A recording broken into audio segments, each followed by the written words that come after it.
Bismillahirrahmanirrahim. Assalamualaikum warahmatullahi wabarakatuh.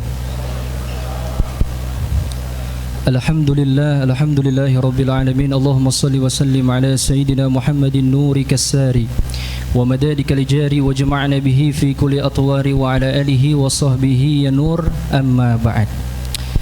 Pertama-tama yang paling utama, mari kita sama-sama panjatkan puja-puji serta syukur kita kehadiran Allah Subhanahu wa taala, yang mana pada malam hari ini Allah Subhanahu wa taala masih memberikan kepada kita semua kesehatan, masih diberikan keistiqomahan, masih diberikan kekuatan. Mudah-mudahan Allah Subhanahu wa taala mencatat sebagai amal kebaikan bagi kita semua. Amin ya Allah ya rabbal alamin.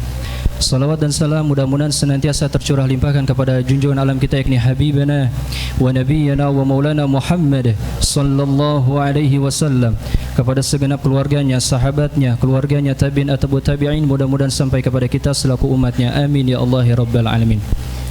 Hadirin jamaah yang Allah muliakan, alhamdulillah, segala puji bagi Allah Subhanahu wa taala yang mana pada malam hari ini kita berada di dalam bulan suci Ramadan. Bulan suci Ramadan dikatakan syahrul Quran, bulan diturunkannya Al-Quran. Sebagaimana Allah Subhanahu wa taala berfirman di dalam Al-Quran, A'udzubillahi minasyaitonir rajim, Bismillahirrahmanirrahim, Syahrul Ramadan alladzi unzila fihi Al-Quran. Bulan Ramadan adalah bulan di dalamnya diturunkan Al-Quran. Maka dari itu, ketika kita berada di dalam bulan suci Ramadan, untuk senantiasa membaca Al-Quran. Dan hal yang perlu diperhatikan adalah ketika kita di setiap harinya di bulan suci Ramadan untuk mengisi daripada hari-harinya dengan membaca Al-Quran. Jangan sampai kita ketika di dalam bulan suci Ramadan mengisi dengan hal-hal yang tidak bermanfaat. Karena kita berada di bulan di mana Allah Subhanahu wa taala menurunkan Al-Quran. Kita menjadi umat yang mulia karena sebab turunnya Al-Quran. Kita menjadi umat yang mulia karena sebab diturunkannya Al-Quran. Nabi Muhammad SAW diturunkan Al-Quran menjadi nabi yang paling mulia. Malaikat Jibril diturunkan Al-Quran menjadi malaikat yang paling mulia. Maka dari itu kita patut bersyukur kepada Allah Subhanahu wa taala menjadi umat baginda Nabi Muhammad sallallahu alaihi wasallam. Sebagaimana sabda Nabi Muhammad sallallahu alaihi wasallam, afdhalul ibadati ummati tilawatil Quran. Ibadah yang paling utama bagi umatku adalah membaca Al-Quran. Maka ketika ada seseorang yang malas membaca Al-Quran, sebagian ulama mengatakan dikhawatirkan. Sebagian ulama dikhawatirkan ketika seseorang malas membaca Al-Quran, dikhawatirkan bukan dikarenakan sebab malasnya, akan tetapi Al-Quran tidak ingin dipandang olehnya. Maka na'udzubillahi min zalik. Maka ini menjadi muhasabah bagi kita semua, mumpung kita berada di dalam bulan suci Ramadan, untuk senantiasa mengisi daripada hari-harinya membaca Al-Quran. Ketika kita ingin mendapatkan daripada pahala di bulan suci Ramadan ini, pahala di dalam membaca Al-Quran, maka hal yang perlu diperhatikan adalah etika dan adab di dalam membaca Al-Quran. Karena masih banyak di antara kita ketika membaca Al-Quran, masih banyak Al-Quran yang sejajar dengan kaki. Banyak yang membaca Al-Quran, Al-Quran sejajar dengan kaki.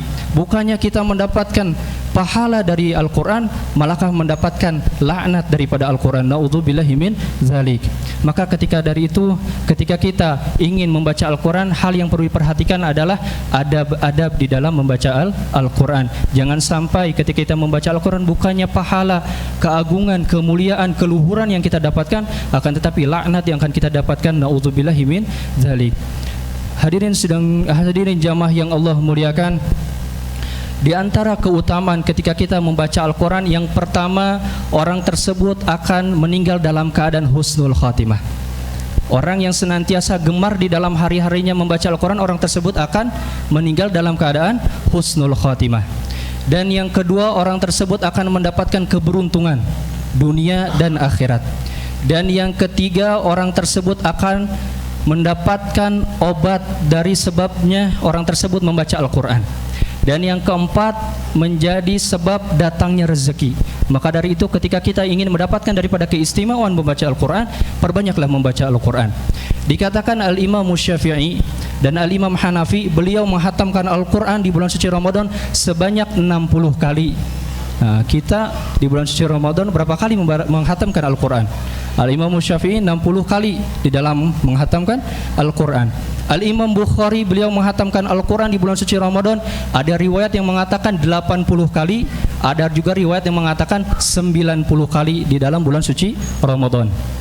Al-Imam Zuhair Al-Marwazi beliau juga menghatamkan Al-Quran di bulan suci Ramadan sebanyak 90 kali.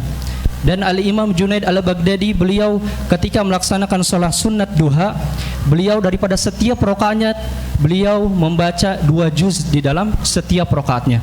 Terkadang di antara kita yang ingin menjadi ahlul Quran, yang katanya cinta Al-Quran, yang katanya ingin berkumpul dengan baginda Nabi Muhammad sallallahu alaihi wasallam, tapi masih malas-malas di dalam membaca Al-Quran. Maka ini adalah momentum kita bermuhasabah, mumpung masih di malam ketiga, untuk senantiasa mengisi daripada hari-harinya membaca Al-Quran. Ketika kita ingin mendapatkan daripada syafaat Al-Quran, perbanyaklah membaca Al-Quran.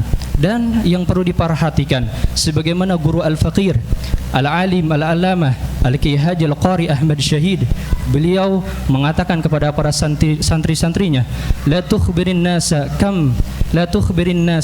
kam taqra'u minal Qur'an wa kam tahfaz wada'hum yarawna fika al-Qur'an falaysa al-ibratu aina wasalta fi qira'atil Qur'an innamal ibratu aina wasala bikal Qur'an. Tidaklah perlu menceritakan seberapa banyak kamu membaca Al-Quran dan menghafalkannya. Biarlah mereka melihat Al-Quran terpancar pada dirimu. Hal yang perlu diperhatikan bukan sejauh mana kamu membaca dan menghafalkan Al-Quran, melainkan sejauh mana Al-Quran terhubung pada dirimu. Ini yang dikatakan daripada guru Al-Fakir. Maka dari itu, hal yang perlu kita perhatikan ketika di momentum bulan suci Ramadan ini, jangan sampai kita hanya sebatas ingin cepat-cepat di dalam menghantamkan Al-Quran, tetapi Al-Quran tidak terhubung pada diri kita. Maka dari itu, pelan-pelan saja ketika menghatamkan Al-Quran.